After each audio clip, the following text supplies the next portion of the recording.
Friends, this is Jeff. Lots of fun stuff coming up as we head into the summer. We have just 20 spots left for our June workshop.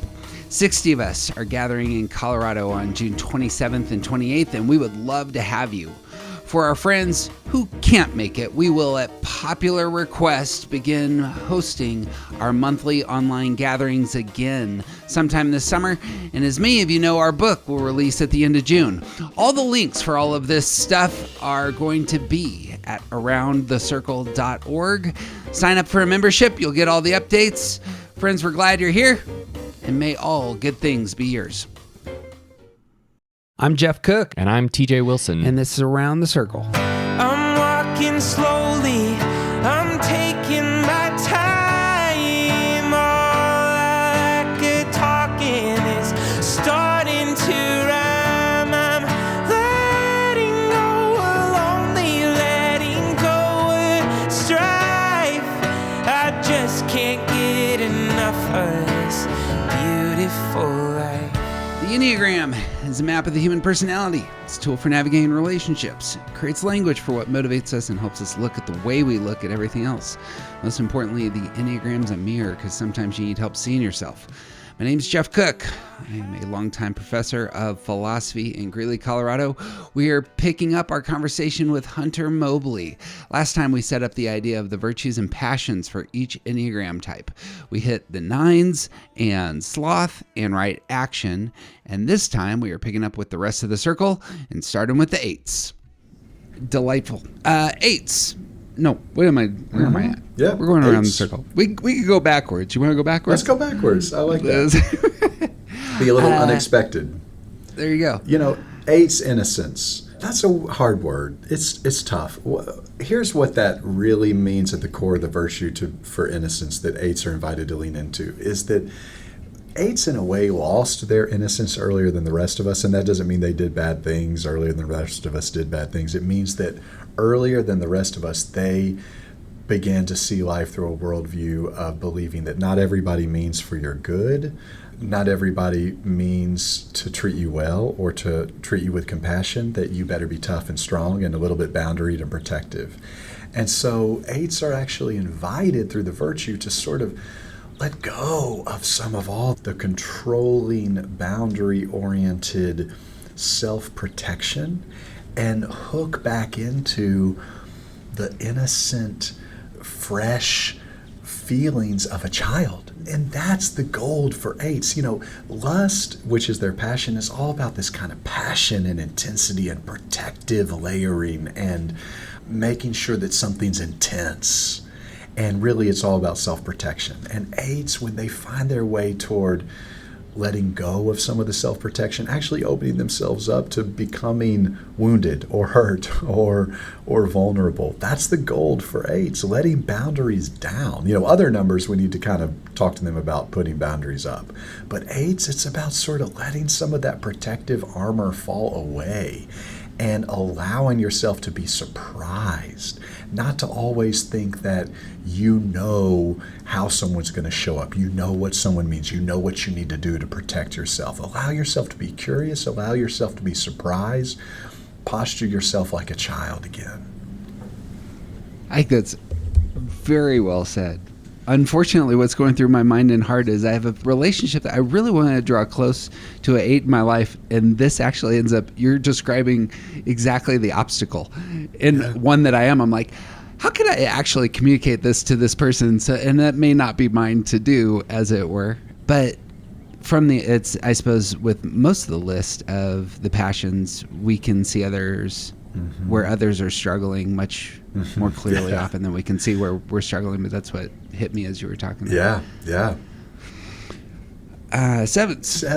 7's virtue is sobriety, but we have to think about what that word means for 7's, because in our culture, sobriety typically means one thing. It typically means abstinence, and that's because sobriety's become associated in a wonderful and helpful way with the 12-step movement, and it means usually that people are abstaining from something.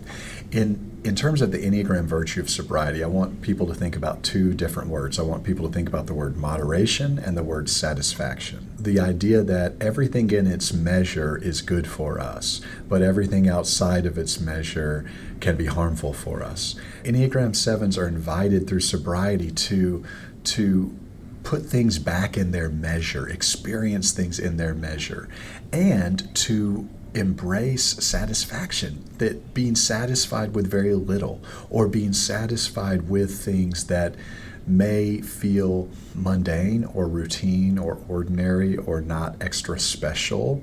So the gold and the leading edge for 7s towards sobriety is really about incorporating moderate experience, doing satisfying experience where you can embrace the joy and savor things in not an outsized experience or not an outsized measure.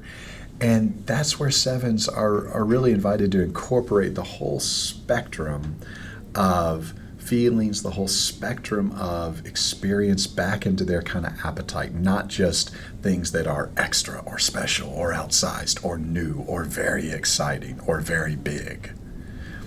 So sobriety for 7s. But think of it as moderation and think of it as satisfaction, not as abstinence. I have 2 parents who are 7s. I have a stepfather and my father are both 7s. And again, I'm processing the words through my experience of these men, one of whom is a triathlete. He's one of 100 people who have completed a Ironman after the age of 75. More people have walked on the moon than 75-year-olds have done an Ironman. Only a 7. Outsized. Yeah. Part of me wants to celebrate that, that accomplishment, and this is praiseworthy at one level, but then there's the cost, I suppose, that comes. Well, how would you think about that? Yeah, I think you're exactly right, Jeff. It's kind of like the question is, that's worth being accomplished if that person can also experience the same measure of joy and self-satisfaction in a 10-minute walk around the neighborhood with their spouse. That's the question for a 7. It's not about saying you can't have the otherworldly or kind of outsized experiences. That's beautiful and great, and it's part of the way the 7s experience life. But the problem is when they get to a place where that's the only thing that feels worthy, or that's the only thing that feels important or exciting to them. If a 7 can sort of turn that experience on its head and say, okay, well, what's the opposite of this? Can I also find meaning? Can I also find joy and satisfaction in something that feels totally opposite from this outsized experience? And if the answer is yes, then now we've gotten ourselves back to a beautiful place of balanced virtue. But unfortunately for 7s, many times the answer is no. The other thing is not as exciting. The other thing doesn't feel as important. The other thing doesn't feel as alive. And that's where all of a sudden we're in gluttony, which is the passion for 7s, because we always got to have more of more of more of more. We can never be filled up. We can never be satisfied. That's again tremendously stated. I've said this a handful of times. I'm thoroughly convinced that Jesus is a 7. One of the things that was going through my mind as you were talking is like, you can stand in front of thousands of people and do the thing, but takes great delight in small individual moments with the person in front of him, and the curiosity that emerges is a microcosm of that. I think that's really valuable. Good word. 6s.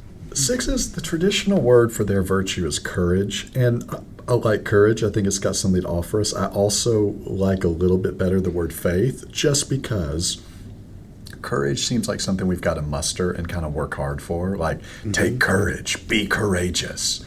Faith is connected to the idea of having courage, but it's a little bit more of a looser way of attaching yourself to the idea that, hey, terrible things are going to happen in the world, be not afraid. So 6s, I offer you both words. I offer you courage, I offer you faith, and the fundamental idea there that 6s are really invited to is it's a courage to trust your own inner guidance, to trust your own experience of living, to trust your own well of wisdom. It's not about 6s needing to find courage to face the tornado and face the storm and just try to stand up in the hard moment and do the tough thing. It's about learning to, you don't need to go outside of yourself to find the answer. The answer is inside. Look inside for the answer. You have the solution. You have the wisdom. You have the answer. Courage to trust yourself. The faith to believe that your experience and knowledge of the holy is just as rich as my experience and knowledge of the holy is, which means that you and the holy have got this. You don't have to go find support or answers or resources outside of yourself all the time. And that's really what the virtue for sixes is inviting them to become committed to, is their own inner journey, their own inner trusting.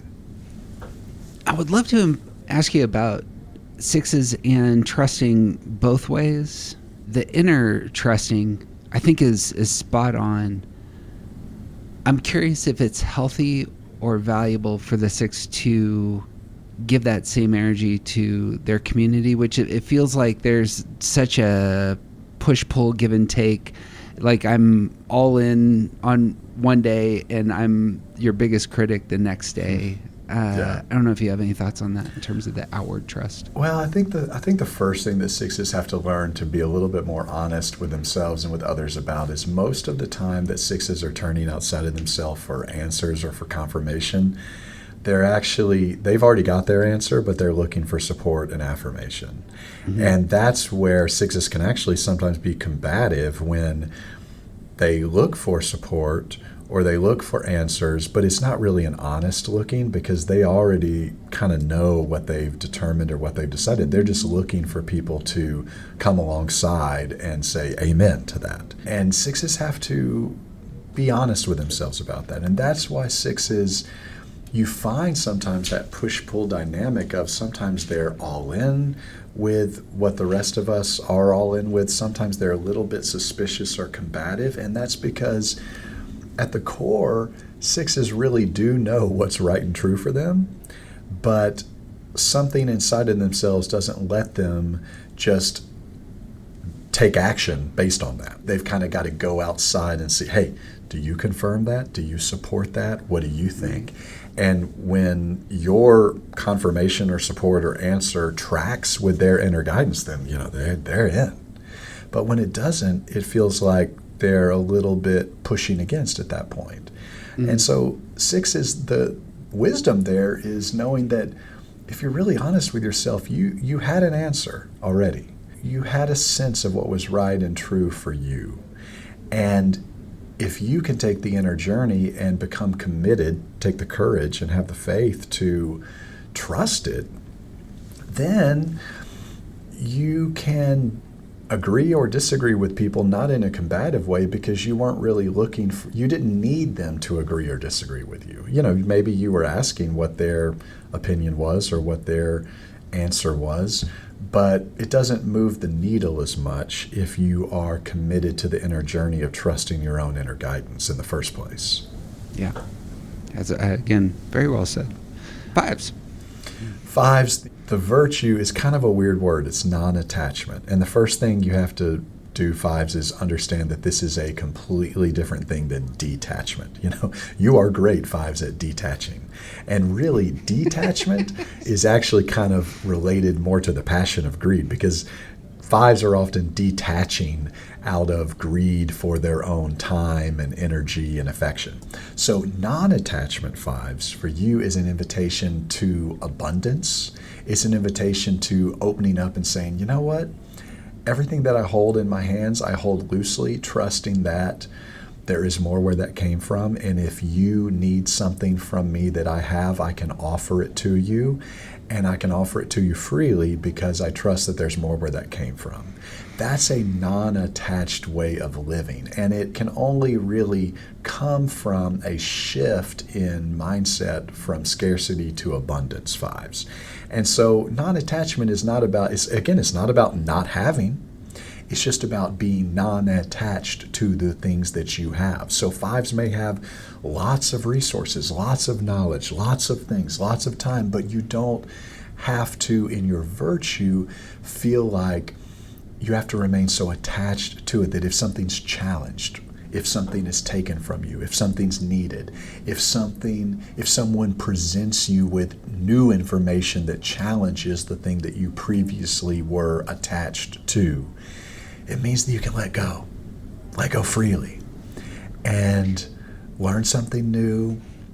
Trust that the Holy will put into your hands the resources that you need. It's really about an abundance mentality. I would love to ask you a question about that as a 2. The 2s, 5s, and 8s are going to have some overlap here in terms of giving, having open hands, but having some expectation that they're going to receive something in return, or as you were saying, that fear of not being replenished for the 5.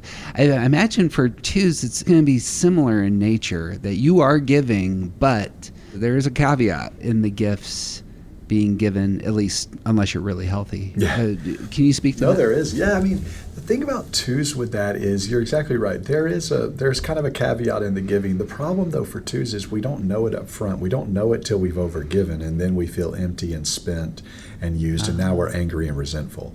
5s know it a little bit more from the beginning. Like they kind of understand, like, this is going to cost me a lot to give this. 2s are more naive to that. It's just unexplored. It's like, no, Jeff, I've got this to give to you. And then all of a sudden I don't. And now I'm catching up to that. And now I'm mad and I feel kind of unappreciated. Yeah. So we kind of end in the same place, but it takes a 2 longer to get there. That's well said.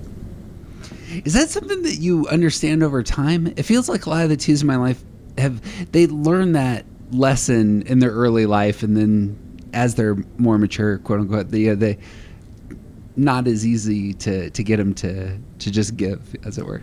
Yeah, it is a lesson that you learn over time, I think. I mean, the mark of a 2, of a wisdom 2, I think, is a 2 that maybe doesn't look quite as much like a 2 from the outside anymore, is a 2 that has more no's, 2s that has more boundaries. And that's why one of the hard things about being a 2 is when you get healthy, this kind of for all of us really, when any of us get healthy, a lot of times the people around us are kind of like, gosh, when's the old Hunter coming back?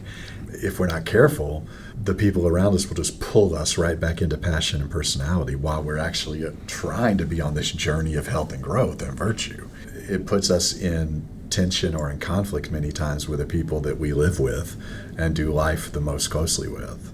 Do you still find that some of your best self comes out in the gifts that you give to others from that 2 space? It does. It's both, because inside of humility is really about kind of mutuality. So it's about, I've got a lot to give to you, Jeff, and I've got a lot to receive from you. And this relationship does not have to be built upon some kind of a hierarchy where I have this role and you play this role.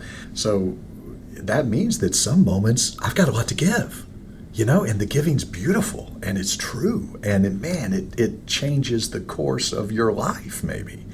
It's just that it's got to also be connected with a posture of receiving and a posture of understanding that, and sometimes I don't have anything to give, and that's okay.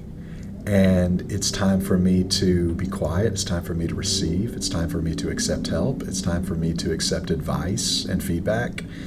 And it's got to be balanced. Yeah, there you go. That's a good word.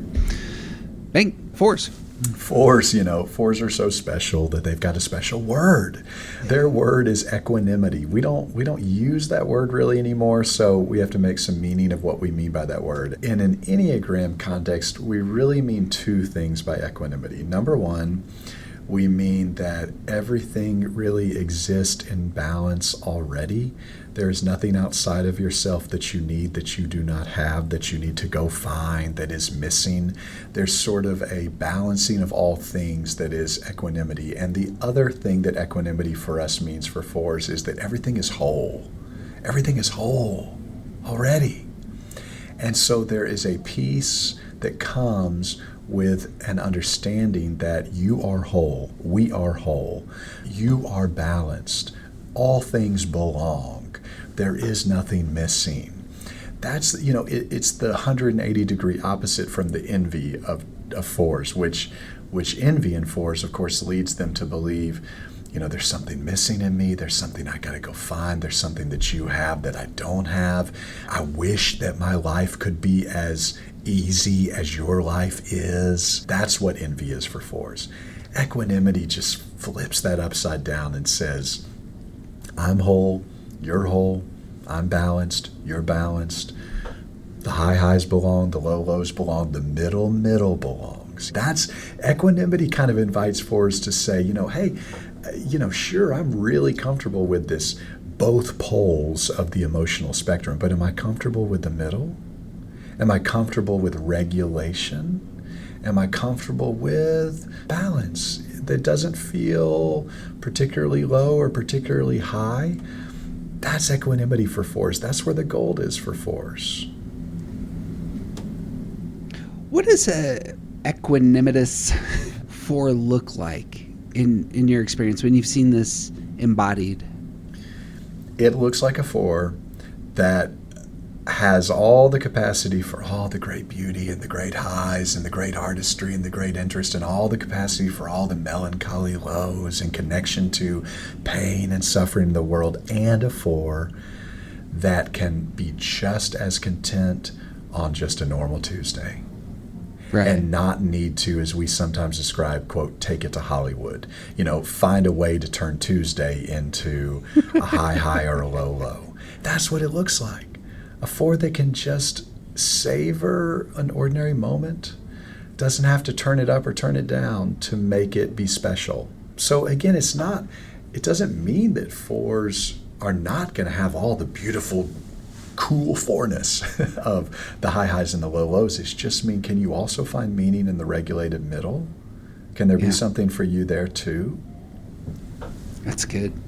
I brought up affect groups with 2 5s and 8s, but the 1 4 7, as you're talking, that's exactly what I'm hearing in terms of the extremes that can come out in these numbers being moderated. I hadn't put a thumb on that before. That's helpful. What does a truthful 3 look like? A truthful 3 looks like a 3 that is so committed to taking an inner journey that they actually will discover who they truly are, what they truly feel, what their truest sense of meaning and calling and vocation is, and they've got a rugged commitment to bear it out no matter what the context is. Truthfulness is really saying, 3s, yeah, you're so good at being contextual and flexible and adaptable and changing. All that's awesome. Wow. You win at that. You have been great at that.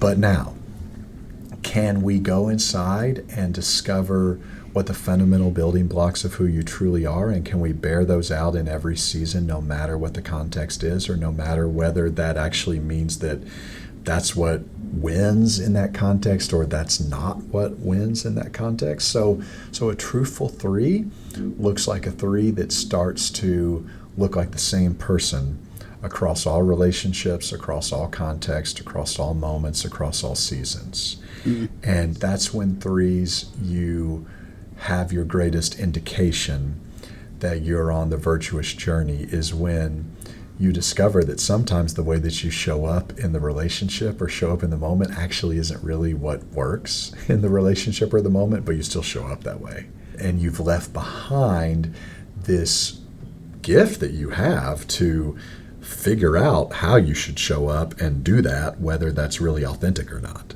So 3s, it's going to feel uncomfortable, but your greatest signal that you have really found your way back to virtue and true self and the things of the soul is when the way that you show up in a room kind of stops working for that room. It seems to me, as you're talking about going inside, there's so much that's similar in my mind between 2s and 3s. Where do you see the biggest difference here?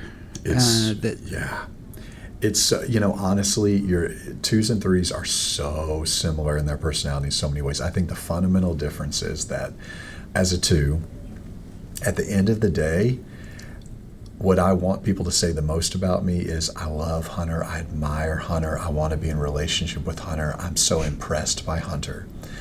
If I was a 3, I would care most about people seen me as being successful and has seen me as being a person of achievement. Those are very similar, but they're different. Yeah. And so as a 3, I would be kind of okay if you didn't really like me, but I would not be okay if you didn't see me as a person who had experienced great achievement or success. As a 2, I'm kind of like, you know what? If I never elevate to the role, or if I don't ever get the promotion, I'm okay with that as long as the people around me said, oh man, they broke the mold when they made him. There's something real special about him. We can really rely on him in some unique ways. It's a little nuance, but it's really kind of about the personal versus the contextual success. Mm-hmm. That's well said. 2s, what does a humble 2 look like? A humble 2 looks like somebody who can take themselves off the pedestal, and we can just sit here and we can really have mutuality and reciprocity in our relationship. And there's no place or position. There's no, I'm not the person that's the helped or the helper. We're in relationship. And sometimes that means I help, and sometimes that means you help me. And so a humble 2, you know as much about them as they know about you. You have as great of an insight into their inner makeup as they have into yours. And a humble 2 is actually somebody that can truly be in relationship with someone. You know, the problem that we create 2s in our pride is we want to be loved and we want to be in relationship. But because we put these kind of hierarchies of authority and of influence in relationships, other people say, you know, man, I love Hunter. I really admire Hunter. I respect Hunter. I may not know Hunter. Right. And it's like all of a sudden, dang, what we really wanted, we don't have, because we kind of created this imbalance in the relationship. So humble 2s have balanced relationships that don't have position or authority or hierarchy in them. So much of my connection with the world is pulling people into action. That's just my wheelhouse as a 1. I have a very difficult time not doing that. And as you're talking, I would find it very difficult this may be why I don't have a lot of 2 friends, of not having that category of the helped or the helper. Is it a mistake to even engage a relationship in that way with a 2? Setting help entirely aside would likely be best in terms of connection, yeah? I think in terms of connecting with the 2, it's not a mistake to name when you, the other person who's not a 2, feel kind of like, you know what, I love this relationship and I love who we are to each other, and I don't feel like I know you that deeply, Hunter. I think that's kind of our entry point to deeper relationships with 2s, is honesty, to say, you know, I want to know just as much about what makes you tick as you know about what makes me tick. And thank you for the help that you give me. And also, I want to be in a place where I know you well enough that I can jump in and anticipate a need every once in a while in your life, and I can reach in to meet it. And so I think, honestly, other people kind of have to confront 2s sometimes with the imbalance that they feel in the relationship. Some of the deepest relationships that I have now in this part of my life have been because the other person has had the courage and the gift to me to confront me and kind of say, hey dude, who died and made you God? Let's kind of reset this relationship. I need some more honesty from you. You know, who are you really? So I think that, and honestly, that speaks to 2s, because that's what I want the most. You know, I want to get to the real thing with you. And actually, you may have to challenge me toward that, Jeff. And I suppose to piggyback on something you said earlier about not knowing yourself as well, is that a place where you really experience, like, your deepest connections, I imagine, are that person wants to know you, but you also are finding out about yourself in that same space? Yeah. And so the other person has to kind of hold space for that to look a little messy. You know, other numbers, they don't always understand that, well, why is it a little bit messy for you and circuitous for you to really describe who you are, Hunter, to me, or to really tell me what you need, or just to name it. You know, sometimes other people kind of, well, just tell me. Well, I may not be able to at first. You may have to kind of go on this strange journey of self-discovery with me. And if you love me, come into that journey with me. And it may be a little bit messy and it may take a little bit more time, but join me in it. Yeah. I always, in my mind, have twos as verbally processing their relationships. I don't know that I've thought about it at all, of verbally processing their inner life. I mean, again, shows how much space I'm creating for the twos in my life to do that. So the challenge for me. Ones, what does serene ones look like? Serene ones look like non-dualistic ones. Serene ones look like ones who can say, you know what? I don't have to see the world in dualistic ways. Everything doesn't have to be either or, right or wrong, good or bad, like it or don't like it. Two things can be true. I can be curious, I can have questions, I can have my mind changed. So serene ones, when ones are so committed to the idea that there is a right way or there is something that is correct and we must get to it, well, you can't ever be serene because you're always reforming, you're always perfecting, you're always controlling in some ways, you're always trying to build the world and reshape the world around the image that you believe that it should be created in. And so serene ones can sort of hold things. It's not so dissimilar from the non-attached perspective of the five to sort of say, I can be a little bit less attached to my way of seeing, my way of believing that it should be, or that it could be, or that it ought to be. And I can hold some space for the idea that two things can be true, and I can hold some space for non-duality, and that leads ones to a deeper place of peace and inner serenity. A challenge on this, because I would love your feedback. A lot of the most aggressively black and white ones that I know have exactly that view and are pushing it very strongly, that you need to embrace the gray, and they're doing so from a very black and white posture. You know what I mean there? I do. Yes. I think that's reflective of, in our earliest learnings of new things and things that are true. Sure, there you go. It's kind of like we kind of approach them from a dogmatic, or, it's like, whoa. I mean, honestly, my earliest iterations of humility are like messy oversharing. And it's kind of like, whoa, okay. Also, sometimes, Hunter, it's not all about you. You hold some things back. Don't just kind of word vomit on everybody. Don't just overshare. Listen to other people too. Don't just turn it around to, it's like almost like that's a signal that it's like, okay, I'm testing this out. I'm finding my way to this, because the thing is our virtue, it's not very practiced. It's the least practiced part of us. It's also the truest part of us.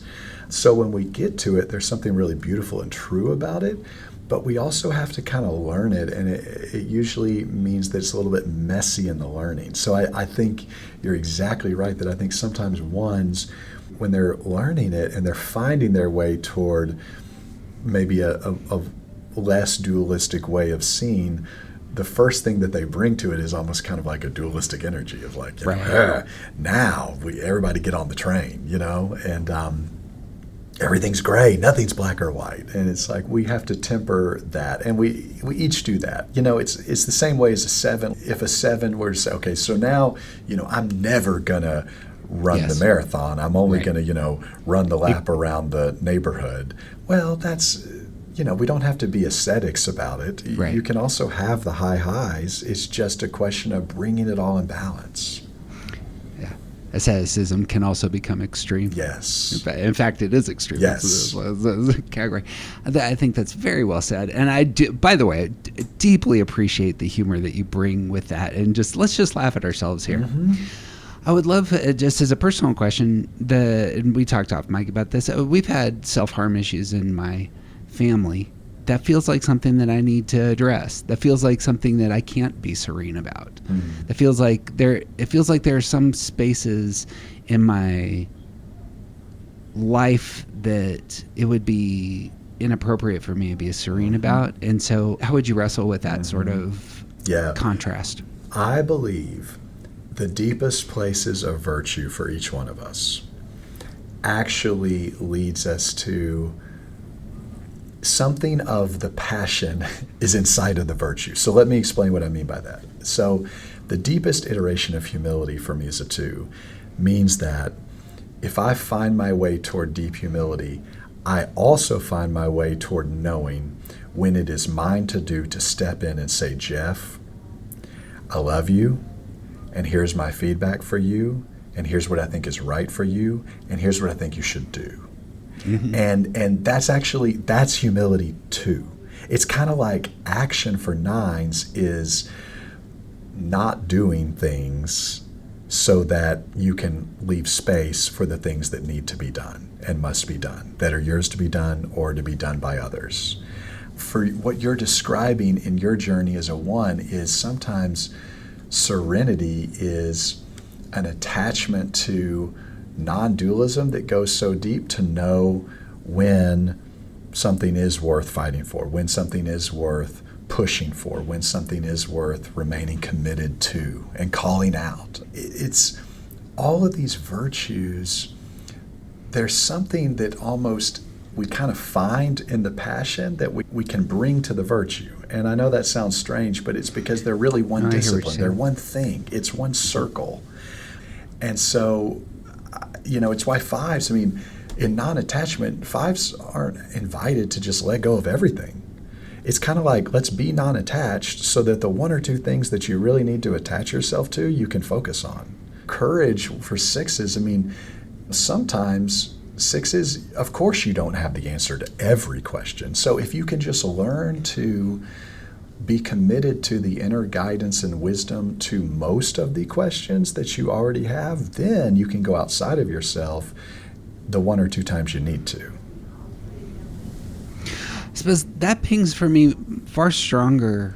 One of the problems with Aristotle's ethic, which takes moderation to the extreme, is that he's taking moderation to the extreme and not moderating. Yeah. And that's at least what I hear there, is that in elevating these virtues, at least for me as one, when saying black and white thinking needs to be completely done away with at one level, that's a black and white, way of approaching the topic, as it were. So what does, to return, you and I are going to land on the same place here, I think, is that balance is a central virtue when doing Enneagram work, and it's really wisdom that's going to tell you how to engage that. And that's what I hear there in turn, especially your illustration of 2s, is wisdom will say when it's yours to do. Wisdom will say when it's yours to do. And that's why in the book I introduced the idea of contemplative spirituality or contemplation as a companion, because that, I think, is what is building the wisdom muscle. I think contemplation fundamentally makes us evolved, mature, wise people. And we can't measure it out. We can't tell from one day to the other, what happened? What's the fruit today? Am I going up on the chart today? But over time, when we hook into a contemplative way of living, we become wise. And then I think we just sort of know how to access virtue.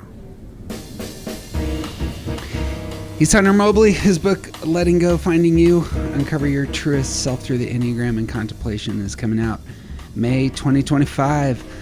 My friend, I'm cheering for you. I'm cheering for your success. I'm cheering that this gets in the right hands. So thank you, Jeff. Thanks for the gift of being on your podcast. Yeah, always a delight to catch up. So much love to you and family. And if folks are looking for your other work aside from the book, which you can find on Amazon and other places fine books are sold, where else can people find Enneagram Hunter? That's the website. That's social handles. So Enneagram Hunter is where you can find me and find what I'm up to and where I'll be. And also you can find some of the work that I do on Life in the Trinity Ministries website and their work as I lead the Contemplative Cohort for them each year.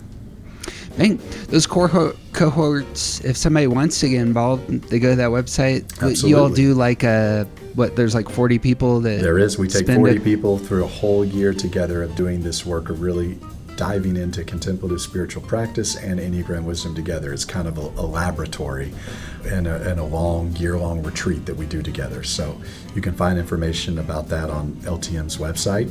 And I'd say if this work inspires you, come join us, because there's nothing like doing it in person together with a group. It's really a gift. Excellent. I will put all the links to that in the show notes if you're interested, friends. He's Hunter Mobley. Again, just a delight talking to you. And I'm Jeff Cook, and who you aren't just isn't interesting.